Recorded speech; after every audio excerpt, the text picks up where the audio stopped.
introduce my guest today, author Bill Buppert. He is well known for his book, Zero Gov, Limited Government, Unicorns, and Other Mythological Creatures. And also for his website, zerogov.com, an online journal devoted to the total abolition of slavery of the state. So it's my pleasure to speak to you today, and I'm just wondering if you can give us a brief summary of what your goals are with Zero Gov, and then, maybe explore a little bit about your background, and what brought you, to write this book and develop this website, and actually a growing movement, and your current position, how you see this nation and the world moving forward, and, talk about the discussion of secession, nonviolence, and, or nonviolence rather, and, the differences between nullification and seceding. So if you want to start, just kind of a brief outline on Zero Gov and your book, Limited Government.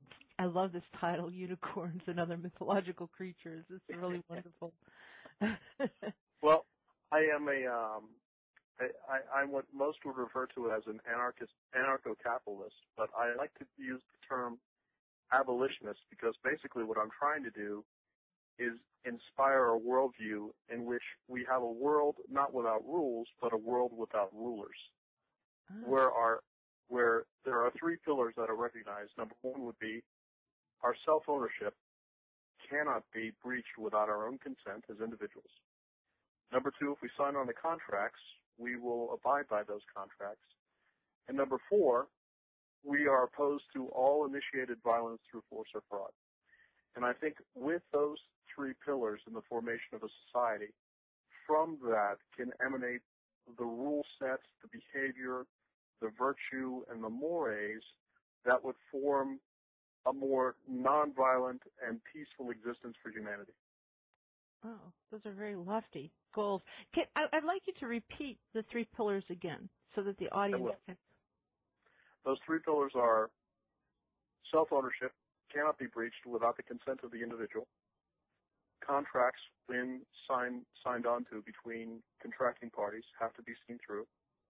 And the third one, and it may be the most important, would be that no violence that is initiated through force or fraud, no aggression initiated through force or fraud would be tolerated.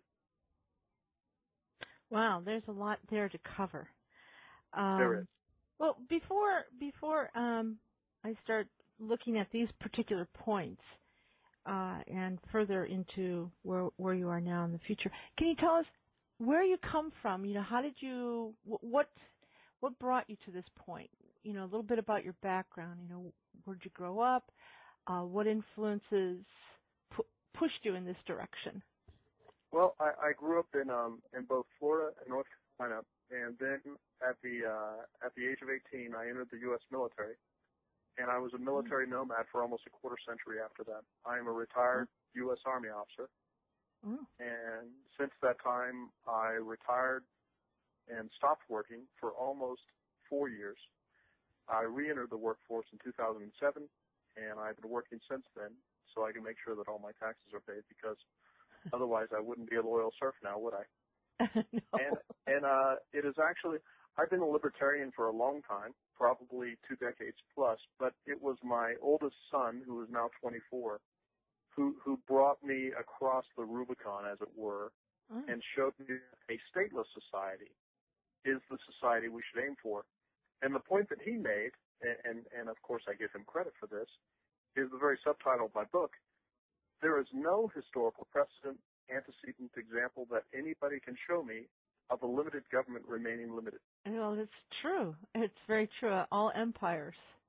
Yes. Yeah, empires, large and small, and yes, absolutely. And I think in the end what we discover with our political classes, as it were, and I consider myself apolitical, and we could talk about that in a while. Yeah. Because I look at this not as a political enterprise, but a philosophical enterprise. It is that psychopaths and sociopaths seem to be the ones who people the upper ranks of political society. They seem to be the ones who gravitate to rule, because for every righteous ruler like a Cincinnatus or a righteous leader like Robert E. Lee, you have hundreds, if not thousands, if not tens of thousands, of very unvirtuous, mean-spirited, and frankly, awful people who have lost their moral compass and will do absolutely anything to include murdering others through civil society or violence. And that's their sine qua non. That's what makes them tick. That's their gravity is initiating force and violence against others. And of course, when we examine that, that's what our present societies are around the planet and have been for the longest time. You know, I consider, you see in the banner on my blog, zerogov.com, you'll see a name there called Wilberforce. Wilberforce is an inspiration to me. William Wilberforce was the British parliamentarian in the late 18th century and early 19th century who stood in the aisles, and he was jeered from both sides because he made a very simple statement. I'm paraphrasing. He says the ownership of slaves and the ownership of human beings is immoral and execrable and wrong. And he was laughed out of the parliamentary building because of that statement. Because everybody there around him knew that East and West, globally, for 5 millennia, the ownership of other human beings was the way the world worked. Yeah, isn't that something? It is. It's astounding when we think of the history of the world, what a short period of time. I mean, really, one could say just the last 150 years that people have been, given freedom or allowed freedom. I mean, there are probably little spots here and there where people felt that they were free, but yeah, and usually that followed by a lot of chaos, like the bubonic plague. Sure. I would submit to you that we're not free. I mean, this is the land of the free and home of the brave, and all the other patriotic bunting and the bad patriotic music and such. But when you strip it all back, we are not a free people, because the cops, who number in the million plus in our country alone, if you violate a law that they are assigned to enforce, then they will fine you, kidnap you, cage you, maim you, or kill you, depending on your level of compliance, for even the most banal of offenses. I mean, there's a difference between laws that are malum prohibitum, which are laws that the government says, we don't want you smoking certain vegetation because the way it alters your consciousness offends us for some reason. But there is malum per se, where we know it's wrong, such as rape, crimes against property, murder. And murder, I would tell you, people say, well, Bill, what's the difference in killing and murder, because I'm not a pacifist? Murder begins where self-defense ends. Yeah. That's the simplest explanation I can give for that. I mean, in the Bible, I'm not a Christian, but in the Bible, it's hard to beat the Ten Commandments for me. And Immanuel Kant gave us a categorical imperative that was a secular version, I think, of the Ten Commandments. But the Ten Commandments are very clear that thou shalt not murder, not thou shalt not kill, because you and I both have the right to defend ourselves. Yes. Yeah, I understand that. And your point about us not being free and not actually ever being free is poignant, because that fight is still continuing, even though we have this thought in our minds that we're free. There are many traps, and vigilance is forever. And I think we're satisfied with the freeing of the slaves and the women getting the right to vote and child labor, and it's sort of a progression that we've accepted. But we've kind of stopped there and said, okay, we've got these things now. We don't have to do anything anymore, and that progression has sort of slowed down or stopped, and we're falling back into those old habits I think you're right. And democracy is no panacea. And for women to get suffrage, bully them. I'm glad that they can participate. Essentially, what you're doing is Oh, wait, I'm losing you a second. Sorry. Are you there? Can you hear me now? Yeah, now. Yeah, you were just kind of breaking up there. Okay, so you were saying about women's suffrage. Right. Democracy and women's so suffrage. women get a chance to cast a vote, but essentially from the local to the national level, you are participating in the serial killer bee contest. Because what you're saying is, I'm going to vote for the lesser of two evils, which is for you. And I'm going to vote for the guy who killed 14 people instead of 17. Yeah. Well, guess what? The moral and virtuous thing to do isn't to vote at all, because then you're part of the system, and there's no blood on your hands. Yeah. Well, that's an argument that I've heard a lot of people make. I've heard on both sides.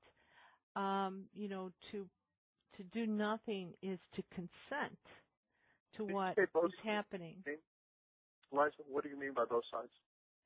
Well, when I say both sides, I mean those who do not want to vote and do not want to participate in the system, and those who are in the system and say, well, even if you vote for a third party, you're not allowing a mandate. You're saying, no, I don't agree with, the status quo. Whereas the point of view of those people who believe you should vote, especially those who do not vote, that what you're doing by not participating is consenting to the status quo.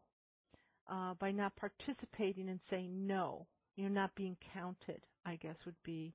I don't know if to me that's almost like saying that, and please excuse me for being coarse, Liza, but if you don't participate in a gang rape, then what you're doing is you're advocating that. No, I'm not. No, I'm not. If I choose not to pick up a gun and fire into another human being, people say, well, you're not doing your part. Well, they're right. I'm not going to do my part in that fashion. I refuse to. Yeah. Because I'll tell you what, the most powerful marker of freedom we have as human beings is the right to opt out and to refuse. Say that again. When you strip it all away, the most powerful marker of freedom is refusal and the ability to opt out. Yeah, we don't have that, do we? We don't have. We don't. For instance, there are those on the left and right. I happen to be extraordinarily anti-war orientation. I don't like tax support the war machine. I know there's a lot of folks on the left, and I don't consider myself one. I know there's a lot of folks on the left who felt that way in 2008, but all of a sudden, a lot of those folks on the left, since their man is in the awful office, I spell that O-F-F-A-L, the awful office. Yeah. They're very silent on this huge warfare welfare state that Bush and Obama have created over the past, well, it's coming on 12 years now. There's projections from them about him expanding this war on a tactic to Yemen, to Pakistan, to Libya, to Syria, and virtually making war on the. Why aren't they in the streets? I'll tell you why they're in the streets is because they have the power. It's my question and objection to Obama and to the Democrats is, you were out there when Bush was bombing. Well, Obama's bombing, and it's like you don't even know that's happening. It's like it's okay. How, you're kind of a phony baloney party, and that, again, this is where, my politics comes in the sense that, well, I'm not going to consent to, certainly not to the Republicans, and certainly not to the Democrats when they're being such hypocrites. So that's where, I lean towards a third party, and most especially towards, a party or an individual really that stands for no war. And so I supported Ron Paul while he was making his run, and and I saw how they undermined him. And even though I actually been a pretty big advocate for Ralph Nader, I'm leaning with the Greens just to stand up and show them, put the mirror up to the Democrats and say, where have you been? And they, you get this. This is not the time for third party. Well, I think it was Phil Donnie who said, "Well, when is it? When do we have to ask permission?" Well, I have to tell you that I've come to the conclusion, Liza, that there is no political solution. Because whatever political solution you adopt, it's more of the same. Because what you do with a political solution is that you advocate government.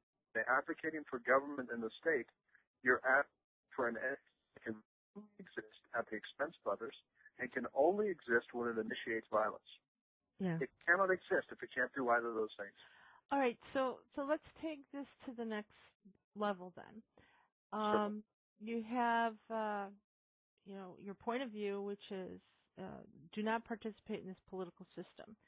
How does secession then or nullification work with what we have? We're talking 320 million people in the United States. Let me put it in these terms. There are folks like myself who have a very philosophical bent, who will sit on the sidelines, and we're not godlike or no better than anybody else, but we've just decided to take ourselves out of that equation and say there is an ideal for us to aspire to, and here's what that aspiration looks like. As far as how we get there, I don't have the total roadmap, but what I do know is that the longer we do the same thing, the longer we're going to continue this long legacy we have that's thousands of years long, where we erect and, in essence, advocate these murderous entities called the state. Here's an interesting number for you. Can you guess, Liza, in the 20th century, outside of warfare, how many people governments destroyed? Oh. How many corpses were stacked up outside of warfare in the 20th century? We're talking about China, we're talking about Cuba, we're talking about the USSR, we're talking about what the National Socialists did in Germany, we're talking about all that stuff. The number, according to R.J. Rummel, go ahead and take a guess if you wish. 2 billion. Well, not 265 million. 265 million? That's what they estimate, yes. Really? I think it's a lot more than that. And because I also probably would include those who suffered from, the adverse effects of war. Oh, sure. You know what? And I think you're onto something there when you say that. And this is effects outside of warfare. This is outside of the corpses stacked between warring states. When the National Socialists took on the Communists, between the Soviet Union and Germany, and when we got involved in World War II and World War I, the Vietnam War and all of that. There are estimates that we have sentenced 45 million people to death just with U.S. policies in warfare since 1945. So we're certainly not innocent of that. We're a country that in 1893 started to annex Hawaii, and we visited all kinds of grief on the Hawaiian Islands. Then in 1898 to 1902, we're in the Philippines. And there was one general officer serving in the U.S. Army at the time on one of the islands in the Philippine archipelago who said that any male over the age of 10 can be shot on sight if you wish. It's amazing. Now, mind you, fast forward to today, and what we discover is that Glenn Greenwald did a really interesting piece where he said that any males over the age of 18 or 21 who are killed by our robot killers, our drones, overseas, are going to be listed as militants, even if they're cobblers, couriers, working at a mall, or at a wedding party. If they're males over 21, they're going to be called militants, the more they are. Isn't that, it's stunning. It's just stunning. It really is psychopathic. And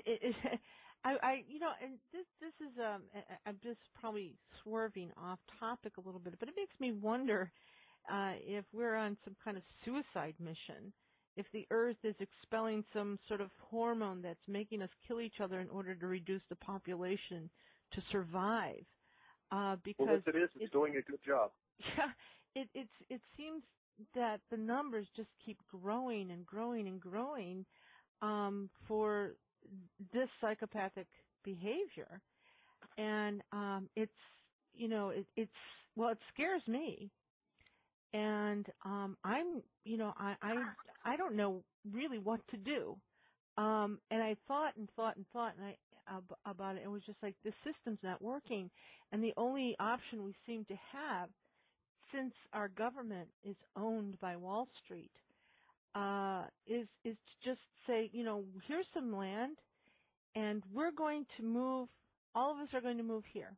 All like minds are going to move here, and we're going to try and live a moral and free life and set the true model for the rest of the nation.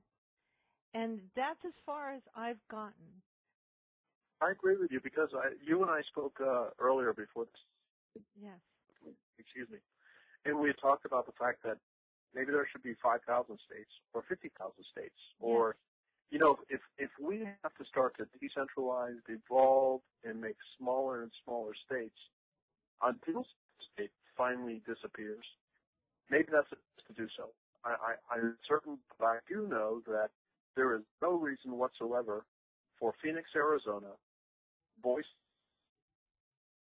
Minnesota, or California has to be a part of the federal government. There's no, the only logic, of course, for that is the calculus of force. The fact that if they attempt to do that, men with guns will come and they will find you, kidnap you, catch you, name you, or kill you.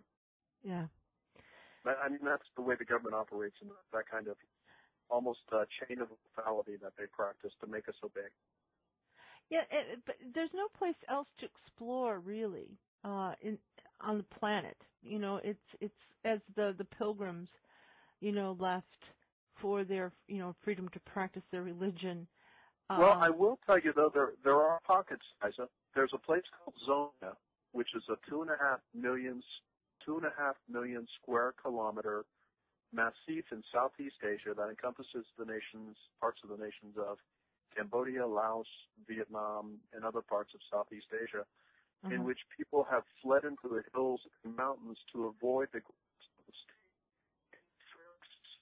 sort of like the Appalachians in the 1930s here. Yeah, you're just breaking up a little bit. I wanted to get that across. So in Southeast Asia, in these hills that are much like the Appalachians, people are going there to escape, and I lost you there. They're going there to escape. They're escaping the state. It's called Zomia. It's a 2.5 million square mile massif in Southeast Asia. Xonia. Xonia. Zonia. Huh. And now, are these people from all over the world, or is it just locals? No, it's just locals there, because, of course, you and I, if we wish to, we could get on a sailboat and go in international waters. Yeah. And like the setting project that Patrick Freeman is pioneering, he's trying to make it so that you can have floating enclaves or cities that are out of international waters, that are out of the grasp of nations, as it were. Yes. But, I think about this Zonia, and immediately I start thinking of Tibet. How hard would it be for China to actually just walk in to Zonia and just say, okay, they're taking it over? And they're pretty brutal, too, when it comes to, collecting territory. Well, I have to tell you that there's something that I call Buppert's law of topography, and that's this. If a rifle culture with a lot of men and women with rifles who know how to use them, and they live in mountainous terrain, they can very rarely be militarily defeated. For instance, that's one of the explanations for what's happening in Afghanistan. Ah, yeah. And I guess that makes sense, too, with Switzerland as well. Absolutely. Switzerland is a grand example. There are many books out there, Stephen Hallbrook's book among them, where he talks about how they were able to defend themselves. This tiny little nation state, right in the midst of World War II, remaining neutral, and pretty much taking the Wehrmacht and the German war machine and putting them back on their heels, and giving them a very severe disincentive to even embark on an invasion of Switzerland. They never did so.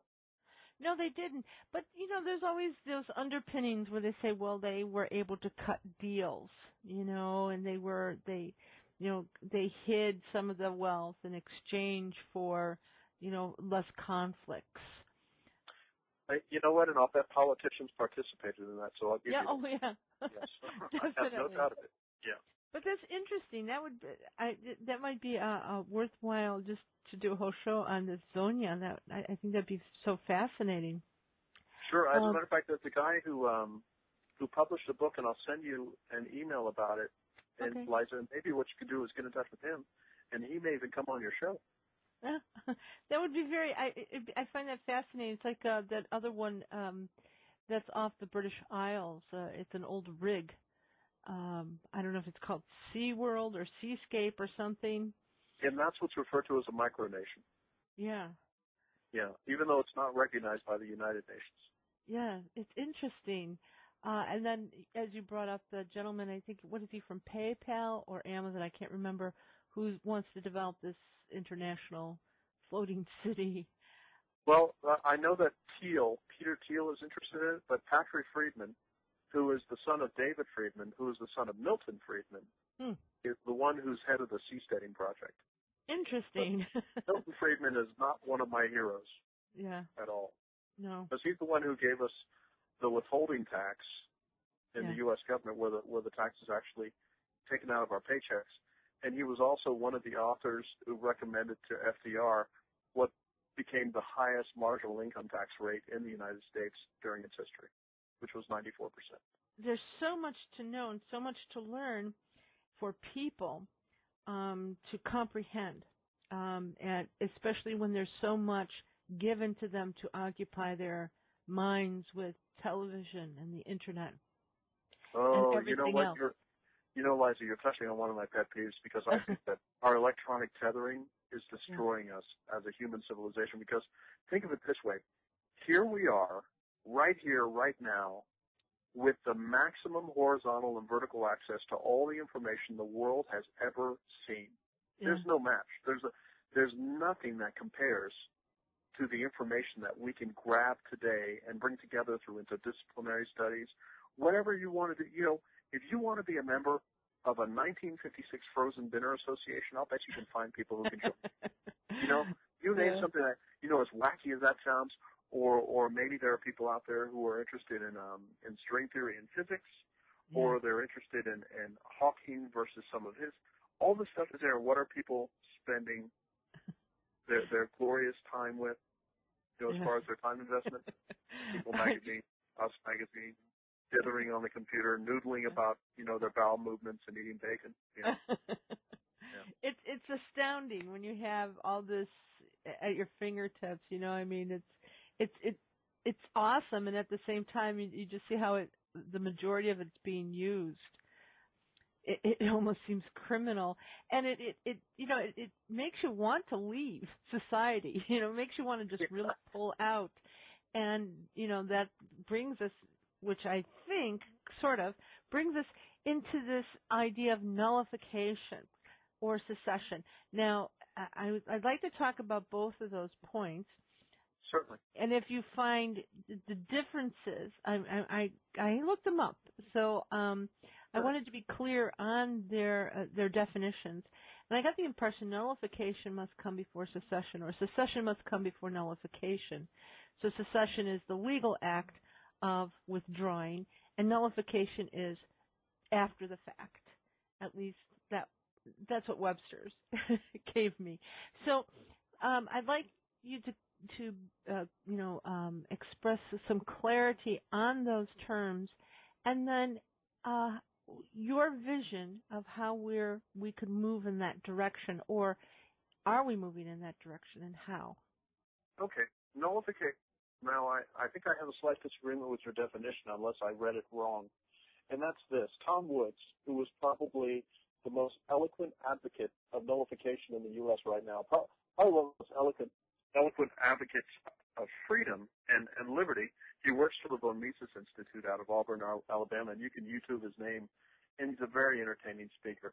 He wrote a book on nullification. What nullification basically means is that if there is a state in the Union, and there's 11 of them right now, who says we are not participating in Obamacare, as a for instance, they'll stand up and say, you know what, within the borders of our state, we're no longer going to recognize that federal law as having any standing whatsoever within our borders, and we will not enforce it. And those federal agents or federal law enforcement officers within our borders who seek to enforce that intervention to state law will be arrested. Mm-hmm. To me, that's the way I see nullification working. And you can name your poison. For instance, I'm a firearms guy, and a lot of us are fed up with the BATFE, the Bureau of Alcohol, Tobacco, Firearms, and Explosives, and the overweening federal regulation that's imposed on all the states.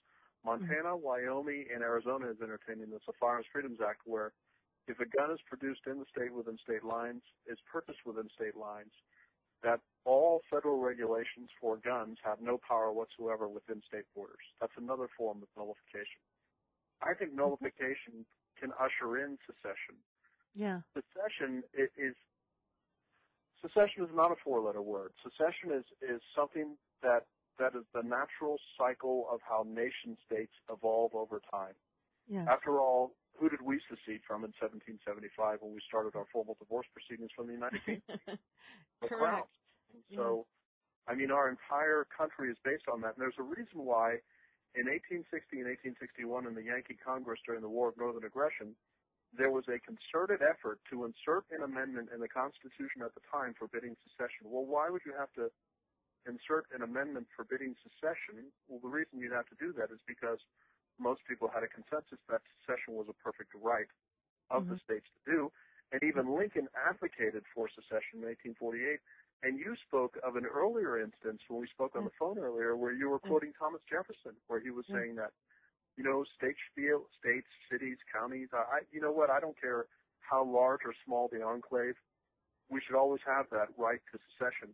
And it sort of echoes what I said earlier about the ultimate liberty is refusal and opting out. If you can't refuse something and you can't opt out, you're not free. I agree. I agree absolutely with you. I mean, from every way you look at that idea and that statement, it is there's no way out of it, because you are not free if you do not have the option to leave, and because only slaves are kept, you know, they're held against their will.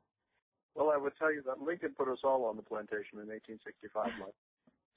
Well, I know a lot of people feel that way, and whenever you bring up the word secession, well, people are going to start killing each other, and that worked out really well, didn't it? And, you know, all those people died and so on and so forth. Well, there's that excuse, that fear, but at the same time, there was something that was fought in that battle, and it wasn't the liberty of the states. It was to move in a different direction, away from what the founders originally expressed. And so... Now, mind you, Liza, I think, you know I'm a constitutional skeptic, right? Oh, you did mention that, yes. I am. I think the Constitution, probably one of the most nefarious and successful engines for big government ever produced in human history. Okay, so you want to give a little brief on why you believe that, and that's an hour conversation right there. But why? What brought you to that conclusion? How's that? Well, okay, what brought me to that conclusion is that for the longest time, I drank the constitutional Kool-Aid, and my son sort of forced me to start questioning everything, questioning all authority and such. So I did some philosophical drilling, and I asked myself, let me get this straight. So the Constitution is a document that enhances human freedom and liberty. Got it. That was the promise made. Since that time, what has happened? Well, you can see what's happened. You can see that America has metastasized into probably one of the most lethal military machines that there's ever been on Earth since the Roman legions, or maybe since the Mongols. It's also turned into a machine that puts almost 4 times as many people on parole, probation, and behind bars than the peak Gulag population of criminal and political prisoners under Stalin in 1953. And how do you... Okay, I'm sorry, I didn't mean to interrupt, but I was just wondering, right. how do you come to the conclusion that the Constitution brought us to that, to where we are now? Well, I'll tell you why. Because the whole idea, and one has to read both the Federalists. You know, the Federalists are held up as these ideal men who postulated freedom. And I would submit to you that they took second place when it came to that. It was the anti-federalists who were the ones who were postulating a devolved, decentralized Articles of Confederation style confab, where if a state didn't want to participate in something that the national entity wanted them to, they could simply hold up their hand and say, nope, we ain't doing that. But what George Washington and Alexander Hamilton wanted to do was put a gun in the hands of the national state and make it so that they could have this federal government apparatus that could reach over state lines, reach into the pockets of consumers and taxpayers, and take the money as they wish, despite what the wishes of that state or smaller political subsidiary would be. And then we look at this. In 1791, Rhode Island, which was called Rogue Island, had the only plebiscite for the Constitution. And the Constitution lost 10-1 in that voting plebiscite. Now, the reason that happened is because a mere 7 years earlier at the Treaty of Paris, where 13 nation states met with the United Kingdom and said, we are not going to practice war anymore. We're divorced. We're both going to go in peace. We 13 nation states, you United Kingdom, we're separated from you. So we'll look at you across the Atlantic. We'll look across at each other from the Atlantic, but we'll no longer point weapons at each other because the Treaty of Paris has established a surrender and a peace. So that was done. And then what happened in 1791, the people of Rhode Island, the only state of the 13 that ratified the Constitution that allowed the people to vote instead of allowing a bifurcated or unitary executive mechanism within those states like a Congress, like a state Congress or such. 10-1 because they said, wait, we spent all that blood and treasure for 8 years to get a divorce from the United Kingdom, and you want to visit that on us again? You want to export from London and the Crown that very kind of totalitarian mechanism and park it on top of us? Yeah. And then in 1794, Washington, at the head of a 13,000-man army, national army, marches on tax evaders in Pennsylvania during the Whiskey Rebellion. And in 1798, a mere 7 years after the Constitution is ratified, we have the federal government saying, if you criticize the federal government, we will put you in jail or worse. Because we don't like what you're saying, we don't like what you're thinking. And then, of course, we go through the whole sorry travesty of federal regulatory behavior and warlike behavior around the planet and against us as human beings and citizens in the U.S. in the 19th and 20th century. And you find, well, if the Constitution is such a guarantor of freedom, why are we living in such totalitarian misery? And like Sanders Spooner put it best when he said, either the Constitution meant to do this, or it has no power to stop it. Therefore, it is unfit to exist. Well, I understand but your we could point. talk about this. We could talk about this a lot longer, and I'd love to do that at some time if you're interested. Yeah, no. There's going to be a lot of things that we're going to talk about and pick up on because this is, just going deeper and deeper and deeper into all of these issues. It needs to be talked about. Because sacred cows make the best burgers. I love that quote.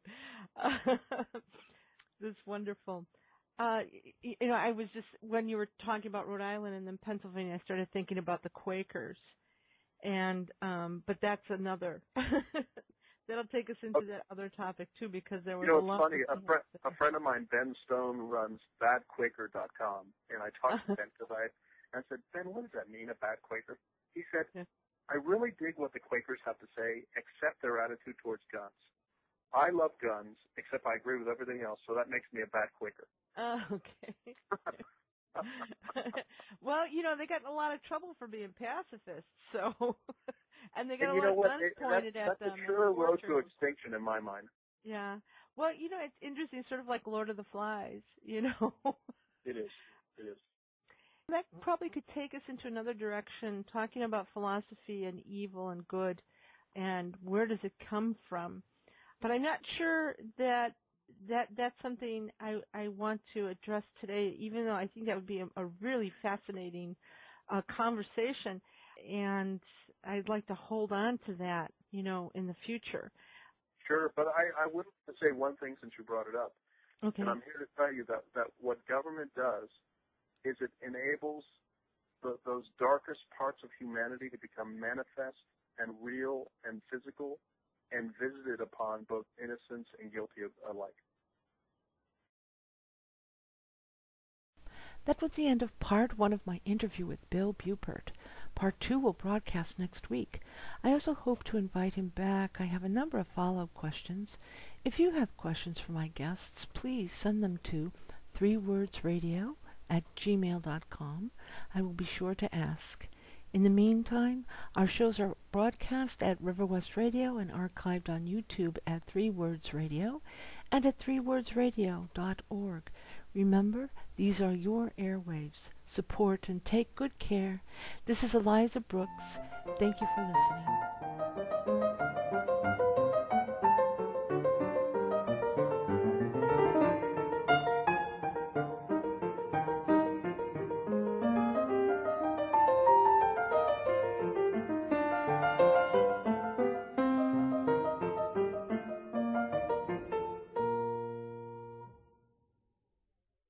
That's all.